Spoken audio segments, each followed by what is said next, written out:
Media here with my roommate, actually, Hannah. Say hi, Hannah. Hi, Hannah. Yeah. What? That's your name. We didn't change it. No, you said say hi, Hannah. So say hi, Hannah. I'm tracking now. Dad joke. God, man, you're a dad. You're supposed to get the dad jokes. Not always. As a matter of fact, I try to shun most of them that come out of my daughter's mouths when they tell the dad jokes. It's pretty terrible. Anyhow, so tonight we decided to do what we call the well thought out impromptu discussion, which I find to be quite humorous. I was pleased with my name there, but not well thought out. That's kind of the fun part. It's definitely not well thought out. We decided that we were going to get on here and discuss some kids shows. Actually, shun the non-believer. Shun. Oh God. Yeah, stay on camera. Don't go over there. She will eventually start sliding that direction to check out her computer system for like notes and stuff, just so everybody's aware. But we're getting on here. We're going to talk about some animated TV shows that we've either stumbled upon ourselves, or I had mine recommended to me by my son, and he's a whopping 7 years old.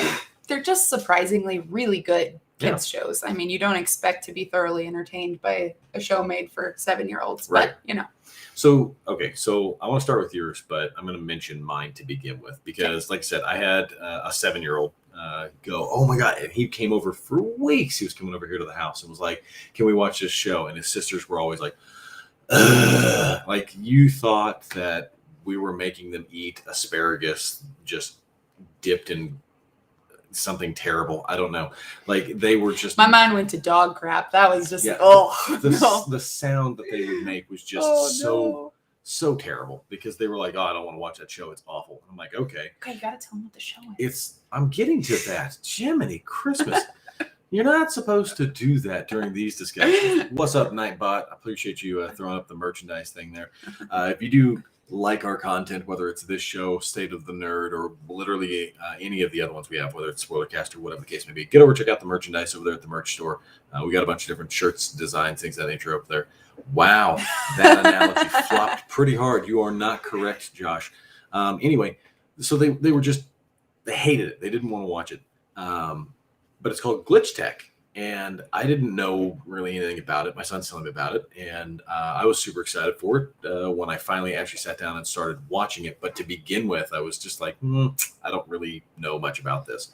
But he finally he's like, sit down. We need to watch this. And I watched like 2 episodes with him. And I was like, okay, I'm going to watch this show now, even when he's not around. And I watched 2 seasons of it in like a day. So it's basically about how these kids go into video games, right? No, actually. Or the glitches in the games come to life. Yes. And then they have to go fight them. Correct. Which is very interesting. There's lots of cool little shout outs to different games. And they do a great job at that. But yours wasn't recommended to you by a kid. You just kind of happened across it, right? I did. So I was, just flipping through things to watch while I was on a trip to St. Louis, and just so happened to see this Disney show come up called Owl House, and the art style just immediately got my attention. It is the coolest thing. The first thing I saw was this little creature that's a combination between a skeleton, a bear, and a dog, and he's this big, and he's kind of creepy but adorable at the same time, which I don't know how they accomplished that. Now, is that King? That's King. Oh, yes. I love King. King's hilarious. And I was just like, wow, that's a really neat art style. And so I started watching it. And the more I got into it, the more that I realized that there's lots of inclusivity. There's a gay relationship, like right up front in the first season. And the main characters. Yeah. And it's just really, really... Undead man bear pig. Undead man bear pig, it's pretty close. But it's got adult humor. It's got kids humor. It's got lots of great messages in it. But the art style is definitely what got my attention. So I sat down and actually started watching it with you occasionally. And for whatever reason, as I'm watching it, I'm over here going, this feels like Gravity Falls. And then just a few minutes ago, you actually looked it up, and it turns out that... Okay, so Alex Hirsch is the creator of Gravity Falls. And Dana Terrace, who is his longtime relationship partner. is the creator of Owl House. And Dana Terrace has actually done some work on Gravity Falls as well. And so you were pretty spot on with that observation there, which was just Gravity Falls is so good. So amazing. I have not actually watched Gravity Falls. Oh, I really want to watch Gravity Falls with you. I would love to. I've seen plenty of things on social media, but it's fantastic. Some of the story arcs that they get into with it, they go above and beyond on some things. It's just so much fun. Let's see here. I've seen the title card. I've saved to watch Owl House. I need to watch Gravity Falls. Josh hasn't watched either. You're 0 for 2, man. Adam, when we were putting together, so there's a game that we've got on the back burner right now, and I don't want to get into the specifics of it, but it's one that I've asked you to create some music for. So I'm hoping that once we get our Watchtower 7 out, that we will get back to this other deal, and I'm very excited for it. It's a genre I'm really very excited about. It's very Lovecraftian. Mm-hmm. But there's a time period where they go to where there's a party going on, and I need some music, and that's what I was talking to you about. But I was recommending to Adam that you need to watch Gravity Falls because of some of the things that occur in Gravity Falls that I would like to kind of overlay a little bit the feel of it. And so, what's up, Greg? How's the night going for you, brother? I really want some of those same things to translate across. And so as Adam has been watching it, because generally he'll put something on, he'll start working. Mm-hmm. And so he's kind of watching it, kind of not. And I'm like, please watch it. And he was like, all right. So he's been slowly making his way through. I don't know if he still is or not, but it's so good. And then we found out some really neat stuff. I don't remember the name of the artist that it's. Neither do I. Something Bosch. Bosch is the last name, but it starts with an H. Hiranoa. Here. Wait. Hold on. Stand by. Hieronymus Bosch. Hieronymus Bosch. Hieronymus Bosch. Anyone know who that is? Because I didn't. No, neither did I. However, so on Owl House, there is this. Can you pull things up for them to see? If I download the imagery, I can. It's okay. Yeah. There's this, here, I'll just do it this way. Spider Queen on Owl House, who is almost a direct copy of one of this dude's paintings. He's real old. Hold on. This works super well. 19th century, something like that.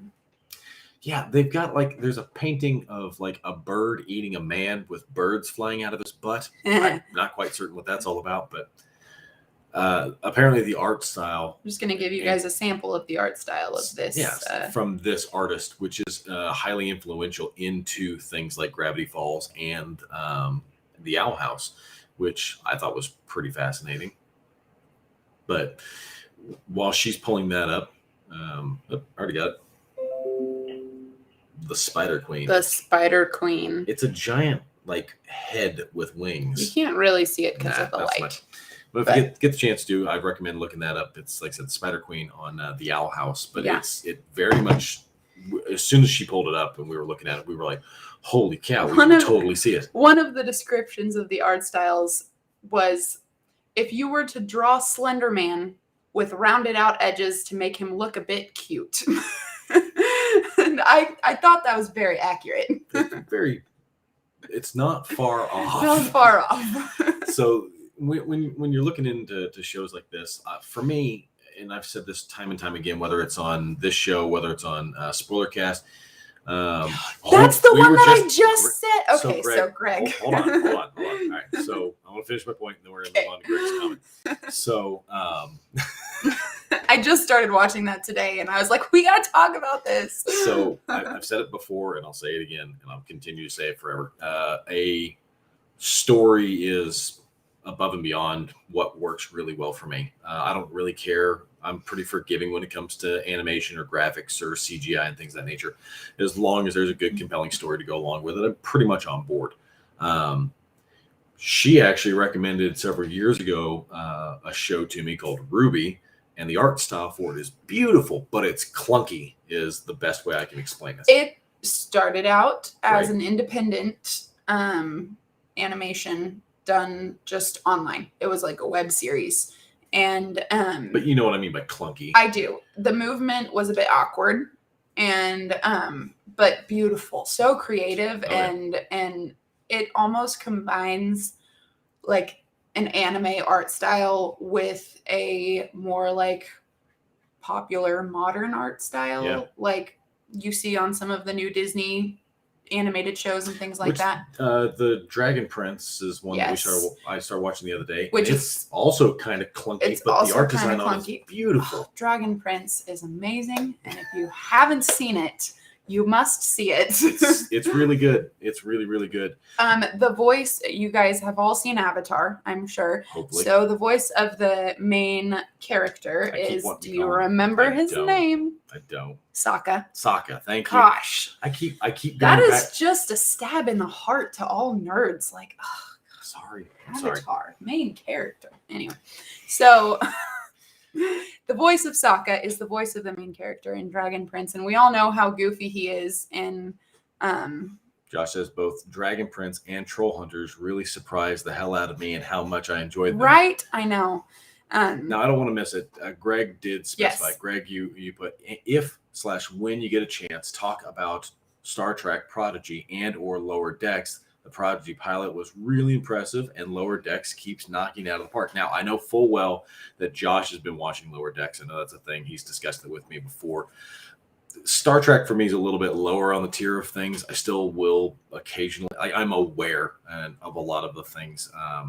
See, I'm aware of nothing about Star Trek. I Oh. really don't know hardly anything about Star Trek. But you were watching Prodigy. But Prodigy caught my eye because of the arts. I have a big appreciation for, aesthetically pleasing things. And if I see an art style that I like, I'll watch the show. And I just watched the first episode of Prodigy today, and oh my gosh, it was incredible. The storyline has set up So do you much do you potential. need to know anything about Star Trek to sit down and watch Prodigy? I mean, it would probably add to the experience. Sure. I mean, with all things. But no, not necessarily. It was created for kids, and most younger kids haven't seen Star Trek. So they these are all kids shows we're talking about. So they try to make it to their level of understanding. Right. And the art style was amazing. The storyline that it seems like it's setting up is amazing. It's very much a combination between Star Wars vibes and Star Trek. Lots of androids, lots of cool little... Some nerd somewhere is losing their mind. I know. It's fine. Space shows. Oh, now everyone's going to freak out. People are tuning in What's just for this. designed for people who have no knowledge of Star Trek. Yeah, that's So what Josh said Lower Decks is a great entry point for non-Star Trek fans that enjoy adult animation. Greg says Prodigy is easily all ages. And then Josh followed back with Prodigy is designed for people who have no knowledge of Star Trek. I love all of that. Yes. So maybe that's a good way to get me into it. My issue with most of the Star Trek shows was it feels very rigid, right? It almost feels like a space procedural because at of times. Spock, probably. Because of Spock. No, that's not what I was He's going with. very rigid, but hilarious and lovable Is at that what the it same is? time. I don't know. Star Wars. I know a little bit about Star Trek. Star Wars for me was always my go-to because it was more swashbucklery. That's not a word. You know what I'm saying? Well, you like Star Trek or Star Wars has right, been described by everybody as like a space western, right? Yeah. And you like the kind of the chaos of the western vibes of Star Wars, which I get, and Star Trek doesn't have any of that. So I understand that. Right. Josh says it is a paramilitary Star Trek is. Hey, good job, Nightbot. I love you. You're doing a great job, man. Keep it up. I'll always call that out. Good job, Nightbot. One thing I would like to take the moment to do here is go ahead and throw this up. Swift Lifestyles. Get over there, check out their merchandise. Josh, I know, is constantly nurturing his game fuel from them. And make sure you use the ATM Life 15 to get 15% off all our merchandise. All of that good business. What did you just say? I just repeated what you said. I see. Nurturing his game fuel. Yeah. I would like to know what his game fuel is and how he nurtures it. He puts it in a cup, a shaker, and he sits over here and he goes like this pre-show, looking at me in the camera. You really shouldn't do this motion. That's what he does every time. And then he gets on the show after he's had that, and he gets his horn. He has a horn that he pours mead into, and he gets to talking about how he's one horn deep. I'm not kidding. She's always at work when we do the episode, so she doesn't know these things. I don't know these things. Yeah. No. Good job, Nightbot. Staying on top of it. I'm going to keep up with here. Enjoying the show. Like, subscribe. Slap those like buttons. Don't really. You might break things. Fuel, fire, desire, whatever. You know what I'm saying. First of all games feel an eternity entirely separate. All games feel. Oh, that's where the fuel comes in. All game fuels. You should let me do the reading. Go for it. First of all game feels an eternity separate product. So glad rebranded our sponsor with someone else. Laugh my ass off. There you go. It's half a horn in. He is half a horn in. He is. Probably right now. I like that, Josh. Wow. That's funny. That's funny. So my show is Glitch Tech. Glitch Techs is what it is. It's a 2020 series that came out for Netflix, but it's Nickelodeon, which is, I didn't expect that, but it's pretty cool. Nickelodeon on Netflix. There is a lot of Nickelodeon on Netflix. But it starts off where you meet this kid, and his name's Hector, but you are introduced to him, and his name that they call him is Josh. Josh is a little horny. Voice text screwed up all that, basically saying game fuel is not swift line up and continue on. Good job. So I just thought I'd read what you wrote. Fair enough. So the show starts off following Hector, which they don't call him Hector. They call him by his game handle, which is High Five. And I love that they call each other by their game handles for the most part. Well, that's a very common. Well, it's a gamer trope is what it is. Yes. Right. And you're supposed to get the vibes of they act like you would act with your group of friends when you're gaming. That's the kind of jokes they tell. Well, that's the kind of. It's more in tune with like if you were like Castlevania. Mm-hmm. Okay, Castlevania is on there. They actually go to a house that has there's a Castlevania episode, and it's cool. Of Glitch Tech. Oh. So what's cool is they roll up outside of the house, and there's a glitch that has gone AWOL inside this house. Hold up, can I ask a question real quick? Fire. Castlevania, is that supposed to be okay for kids? Sure.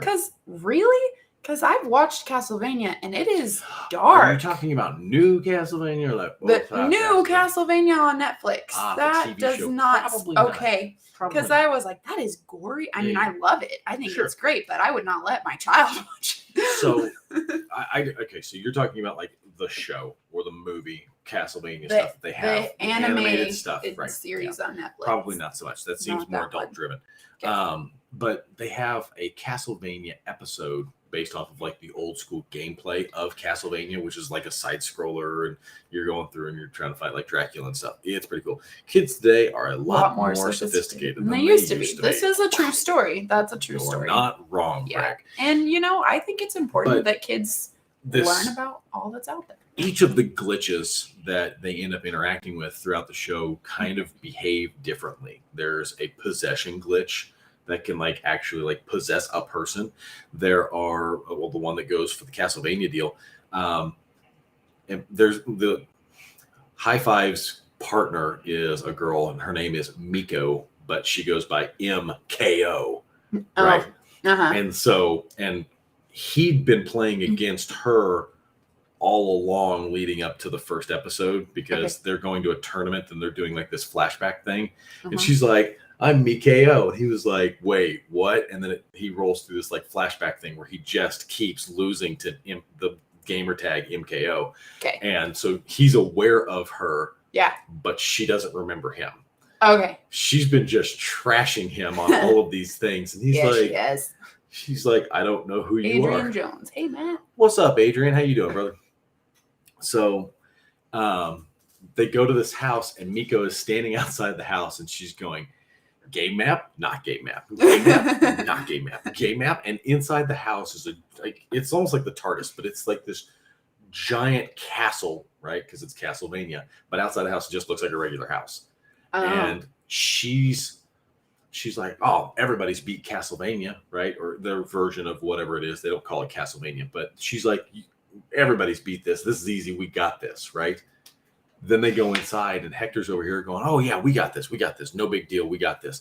And then we get in there and we come to find out that Hector hasn't actually beat this game before. He got stuck at a certain Adrian, point. real quick, is asking what's the topic. We're talking about kids shows that are surprisingly good, and kind of how they relate to other everything really adult things. We found that a couple of kids shows, and they're kid shows that were surprisingly good, and we wanted to kind of talk about them, and that's what tonight is supposed to be. So this is well thought out impromptu discussions, which we're actually doing a lot better in our discussion than I thought we were going to. So rock on for that. Look at us. Boom. Yes. Josh says, yeah, you're going to use gamer handles and a very much gamer thing, or at least used to be. Going by user handles. Yeah. Maybe like Fortnite, but back in World of Warcraft, obviously we did. Yeah. True. And it also depends. Like if it's like back in the day, it was like Josh and Adam and I, we'd get on, we'd be playing, and I wouldn't call Josh by his gamer tag, right? Right now we're talking about Glitch Tech. Before we were talking about Owl House and Gravity Falls. Yep. And then we did Prodigy. And Prodigy, the new Star Trek kind of spin-off series that they did. And Lower Decks briefly, but neither of us have seen Lower Decks. Neither of us have seen Lower Decks. Maybe I need to put that on my list. Of course you can't beat it. The heyday of kids animation. Oh my God, right? Oh, right. Wow, reading comments, not your bag, bro. Hey, you know what? Suck it.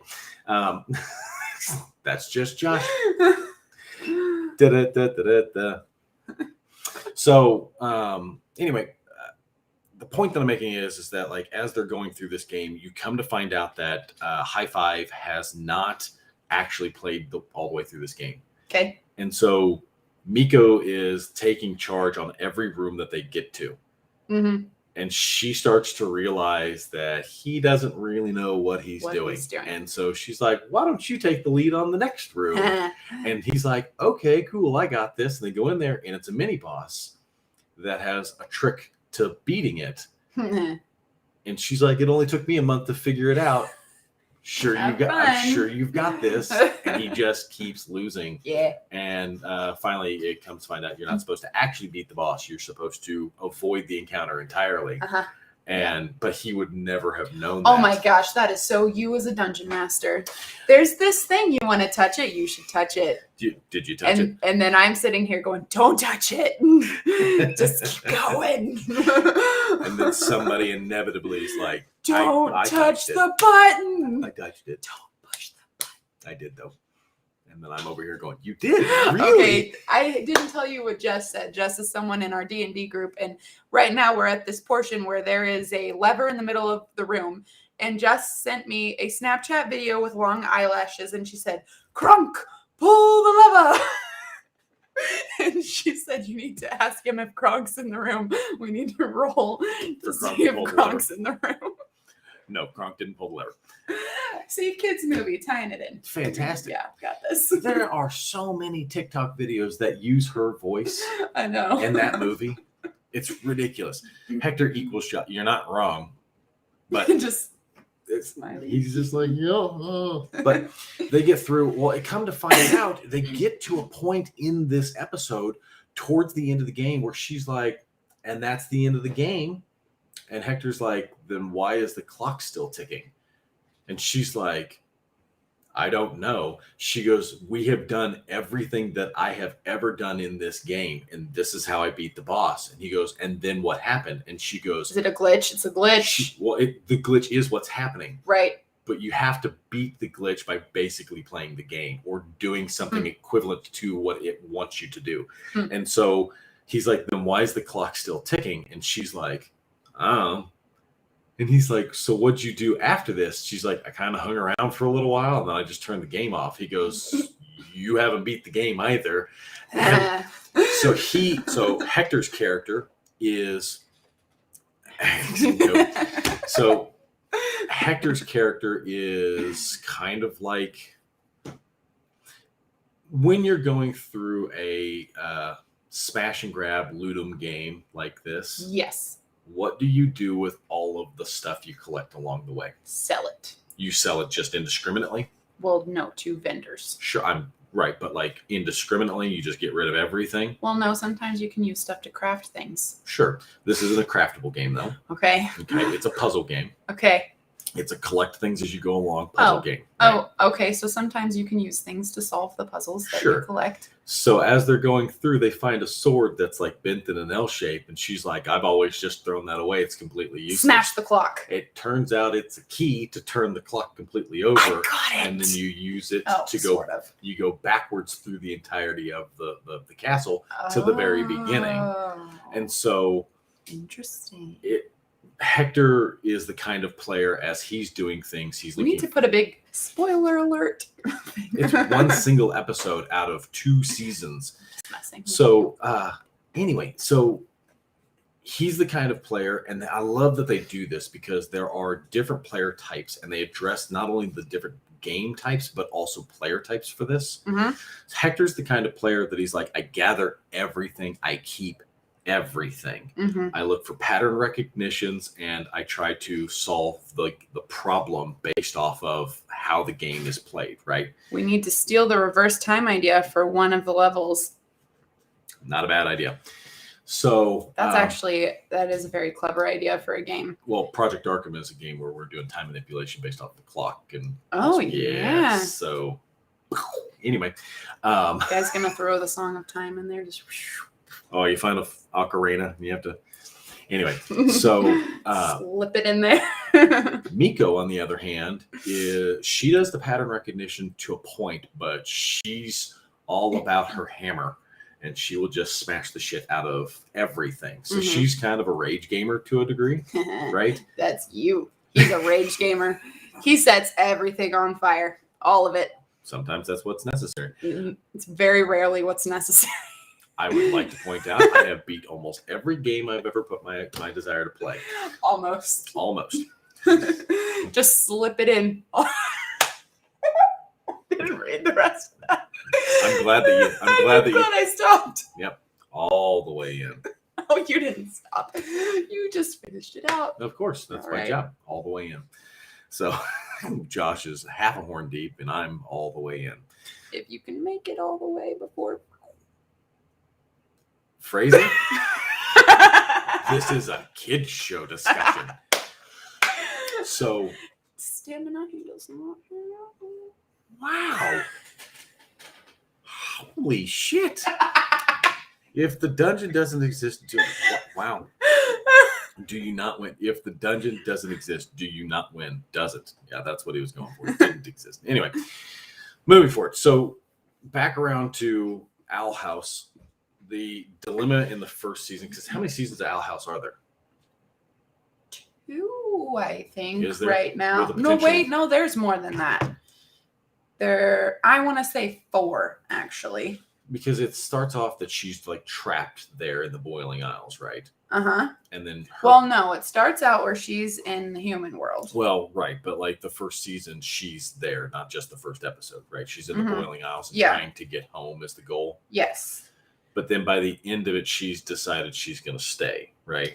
By the end of it, she has to stay because the portal to the human world gets destroyed. Gotcha. By the leader of the guild. Gotcha. What is that guild called again? The guild where they recruit people that can do all. The Coven? No. Anyway, maybe 2. Was there only 2? There's 2 seasons. Wow. It feels a lot longer than that. I know. But ultimately, she's trying to get home, but she's conflicted because she wants to stay. She wants to stay, but she's worried about her mom. And she comes to find out later on that her mom is not worried about her because, spoiler alert, there is a copy of her that has been living with her mom for... and she doesn't know what it is or how it got there. Since the or day why she it's left, there. Right? Yes. And so her mom's not worried about her at all, which buys her some time. But then at the end of the season, the portal gets destroyed. You could bring back any one classic animated, what would it be? Might be Dungeons & Dragons. That'd be a good one. I have 2 that I would vote for. I really want to continue to watch or rewatch SWAT Cats, which I can't give you a reason why. I just friggin' love SWAT Cats. I also really like the theme song for SWAT Cats. I It's freaking fantastic. loved Dexter's Laboratory. Yeah. I want Dexter's Laboratory. Dexter's Laboratory was a good one. Okay, like when I was a kid, that was my jam. Okay, and then did anyone else watch Codename Kids Next Door? Oh, absolutely. Oh my god. Yes. Dude, SWAT Cats was one of my favorites. I would love to see it back. And the other one, and this is a must, would be the Pirates of Darkwater. I love the Pirates of Darkwater. SWAT Cats. Samurai that Pizza stands Cats. For something. Darkwing, dude, Darkwing Duck is so good. Okay, Ed, and Eddie is fantastic. I actually saw a video the other day. Shaking my head. That's what that stands for. Shaking my head. Well, you can shake your head all you like. Anyway, Ed, and Eddie, wonderful. I actually saw a video the other day where somebody suggested that Ed, Ed, not the other two, right? Not Double D and not the other Ed with the sunburn constantly. Right. They were like, this dude could beat up literally anyone, including Superman. At one of the episodes, he eats a slide for fun. It's true. He picks up a house as a child. It's true. Every time he starts to get his ass kicked by anything, he just laughs. Can we talk about how overpowered freaking Elsa is in Frozen? I've watched a lot of Frozen. I have a 2-year-old. There's been a lot of Frozen. I have some thoughts. So my first thought is Elsa literally creates sentient life. Yes. Twice. Yes. She creates the monster outside of her castle. The castle. Yep. And that Olaf. Screams, "Don't go back," and Olaf. Yep. She creates sentient life. Also, Olaf seems like he has lots of characteristics of Anna when she was a child, right? Because he says a lot of the things that she says as a child. So, like, maybe it's not totally sentient. Maybe she just embodies Anna as a child. It has to be a form of sentient life, right? He just feels emotions and overlaid with maybe some of her personality traits. Yeah. So that's crazy. Also, Frozen leaves me cold. She's a god. Harl from D&D. Yeah, not wrong. Yeah, not wrong. And then at the end of Frozen 2, when Anna is being coronated as queen, Elsa freaking sits her butt up in the forest and does not go to her coronation. Yeah. Like, what kind of bullshit? This sister has put her life on the line for Elsa how many times, and she doesn't even go to her coronation? At least twice. At least twice, probably more. Like, just ungrateful bitch. Sorry. Wow. Just the hatred. You've got some opinions on Frozen, and you've definitely got some opinions on Maui. On Maui. Moana. Oh yeah. Yeah. Some of the so we obviously here at the house because butthole. Yeah. Well, yeah. So here hashtag entitled people. Right. Ungrateful. What was the scene that you were talking about when they tossed Hans in the cell and like his head in the bucket? His head goes into the toilet. Any new news about the dragons? I haven't seen any news in regards to the Dragons miniseries, but I haven't exactly been looking. Tell me about this D&D animated series that I have never seen. I don't know anything about it. Oh. That's the problem. I don't. Didn't he? He said that should be a Rhea. I would love for that to be a Rhea because back in the day there was a. I've never seen it. Well, let's see if I can do it a quick Google. Well, it's okay. We don't have to. I just was curious because I think it needs to be on my list of things to watch. Because that sounds wonderful. D&D animated series. Also, can I also talk about another show that was surprisingly amazing? It's terrible. Okay. Well, did anyone watch the new She-Ra? Yeah. Okay. And He-Man, Masters of the Universe. And He-Man, the new Masters of the Universe. It was not He-Man. Make more. I wish we could make more. Oh, Warehouse 13 was freaking awesome, but it's not animated. Like, yeah, you're correct. Not a cartoon, but great show. All right, tell me what that one is. So Warehouse 13 is a division of the government, which is completely secret, that gathers up artifacts that do weird shit and manipulate like reality and stuff.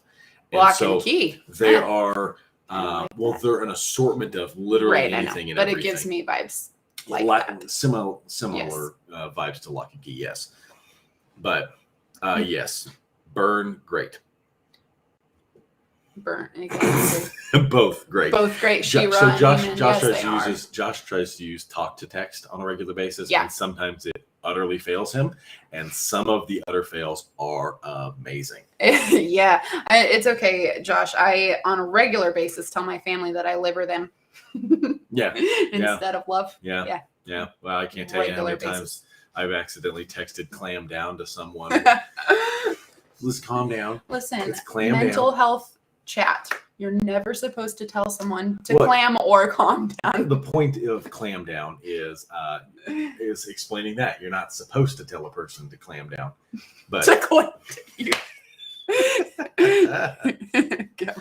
but yeah, so they are historical objects is the specific portion of it. It's not just random objects, it's literally historical objects throughout time. Oh, right? Okay, cool. So like the Wright brothers plane could potentially be a thing. That's cool. Or they have this communication device which is like a phone, but it's not. It's called a Farnsworth. And it's literally got a display on it. There's like multiple of them. It's pretty cool, but very cool. Yeah. I was always curious about how they would incorporate new things, but then they kind of did it towards the later episodes where some of the characters start like making their own objects that start doing things. And yeah, it's pretty neat. Like Lock and Key, I'm saying. Yeah, it's pretty neat. Lock and Key is a fantastic show. Yeah, if anyone has watched it, or it's a little more the comics. Well, I was gonna say it's a little bit more. So the comics, the art style is just grungy. Like it is like the family gives you like kind of trailer park family vibes. They are just grungy for sure. But the show is not like that. So whatever floats your boat more. But I think the comics, I really enjoyed the comics a lot. So we branched out just a little bit. So I want to reel it back around to animated stuff. The other day, you and I were discussing Studio Ghibli. Yeah. And before we get like way off into the deep end of this, I would like to do another round of well thought out impromptu discussions with you. And as long as we're getting viewership, and of course we've got 4 people in chat right now watching and listening and all that good stuff, I would recommend that we come back and do this again because, like I said, it's been a lot of fun. We are not planning on doing a long spiel. I know that most of the shows that we end up running tend to run like an hour, and then we go like way past that. I'm going to try to aim at about 40 to 45 minutes or so. I will get to those comments here in just a half a second, but we were talking about Studio Ghibli, and then we sat down and you started to watch and fell asleep, and I continued to watch. My light just dimmed. That's interesting. Weird. I'm reading the comments. Sorry, continue. I know. We'll get to that in a second. We sat down to watch Tales from Earthsea. Yeah. Wow. Yeah.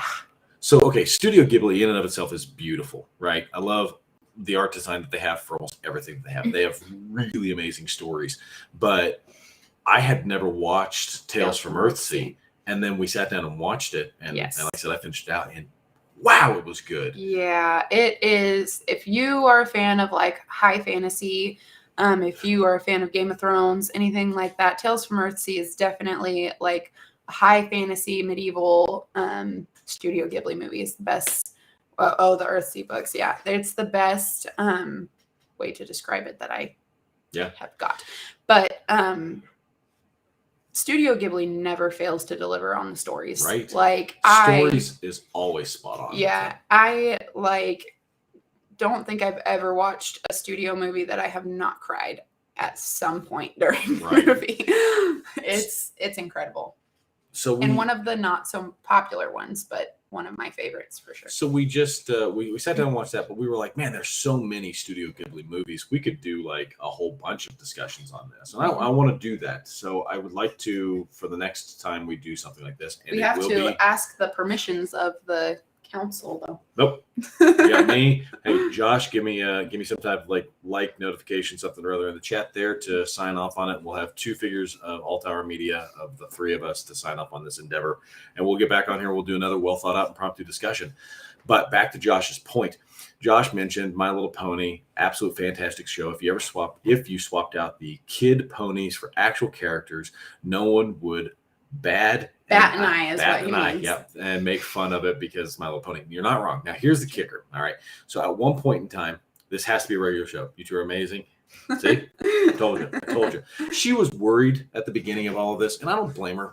Josh, you and I do a lot of this. We get on here, we talk a bunch. This is a little outside of your wheelhouse, but it's something you've done with me before. Outside. We chat. Sure. As friends. No. You've been on the podcast and shows with me. Was it once or twice? I think just once. Yeah. Well, maybe there was one time where he made me eat really spicy salsa, and that was rude. That was the thing, but it was fantastic. But so I want to do this again, and I would like to continue to do this if you're on board with it. And it seems that the audience seems to be all right with it as well. So Studio Ghibli is going to be kind of the next target of what we're going to be talking about in some of their shows and things of that nature. What in the shit did you just do? I kicked your desk. She's fidgeting and she kicked the inside of the desk because reasons. Oh, sorry. She's fidgety.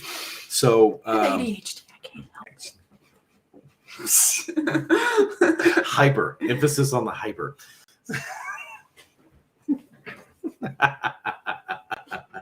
Anyway, so let's see here. Adrian said, watch the show Into the Badlands and Transformers. What on Cybertron? Both great. War on Cybertron. That's what it is. Yes. Okay. Yes, Into the Badlands is amazing. I love the visuals for it. Have you seen anything for Into the Badlands? I've seen some of the art styles just on social media. I've not actually watched it. It's also not animated, but just the costume design and things of that nature for the show is really great. I have not watched anything on War on Cybertron, but Transformers is generally pretty good whenever it's their animated stuff. I'm not so much a Michael Bay fan. Somebody actually came into our movie theater, came into the movie theater the other day. Yes. And they were talking about how they were like, what do you think about Michael Bay movies? And I'm like, I'm not a fan. And he's like, well, he gets a lot of hate, but he actually helped kickstart some people's careers a direction away from what they had been in. So they were in this field of specific movie styles and tropes, and because of being in a Michael Bay movie, supposedly it switched over to something else. And I haven't done a lot of digging to find out if that's the case or not.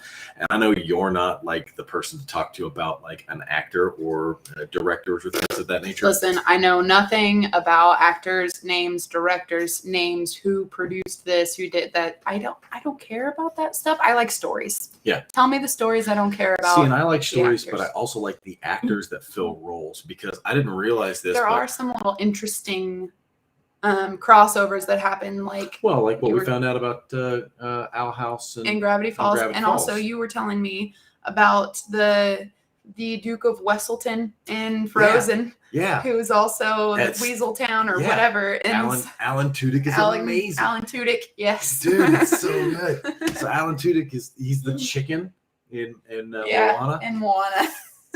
Why? I don't. It's hilarious, but he's like a good luck charm for their movies. It's wonderful. I love it.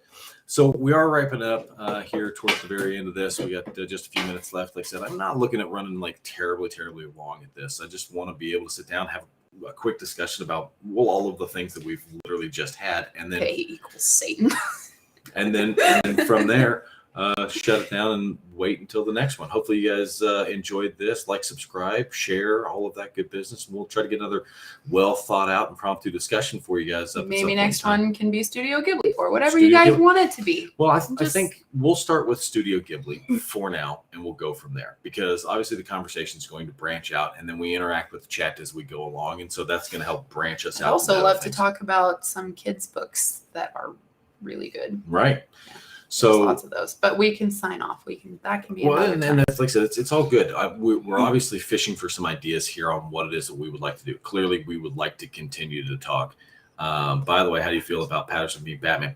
I think he looks fantastic. Robert Pattinson as Batman. Yeah. Have you not seen the trailers for the new Batman? I've seen a few of them. Yeah. Mhm. I just don't know if I can get on board with Edward as Batman. See, but I that's don't the know. thing. He's been so many more things. I know. Past that I know point. he has, but it's just like that's what's stuck in my head. Not for me. But anymore. I remember. I also haven't actually seen the movie. So I watched him in a movie called Remember Me. Oh yeah, I do. Where he's the 9/11, like he's in the towers. Yeah. That's a really sad movie. But so good. I gotta be a downer. Jeez, it's so good. So I am looking forward to. It's gross. It's gross. I'm really looking forward to doing. I'm on the fence. I don't know about doing more of these episodes with you. Mm-hmm. Maybe we can have some additional discussions on some of the things that we bring up over on State of the Nerd. I would like to hear your thoughts on a lot of different things because you're insightful on some of these things. I'm just opinionated. I don't know about insightful. You have different ways to look at it. We can even get into anime. Like we were watching One Piece earlier tonight with the kids and Attack on Titan. So there's plenty of stuff that we can to delve into and all that good stuff. But guys, I appreciate everybody tuning in, checking us out. We are going to go ahead and close out right here. And unlike State of the Nerd, we are going to do a actual close versus us just closing offline. Oh, we are? Yeah. Okay, how do we do that? Just like this. We're going to say have a good night. Like, subscribe, share us. All of that good business. Transformers a watch. Okay, they have beasts. They have beasts. We will do this. All right, boys and girls. Enjoy yourselves. Have a good evening.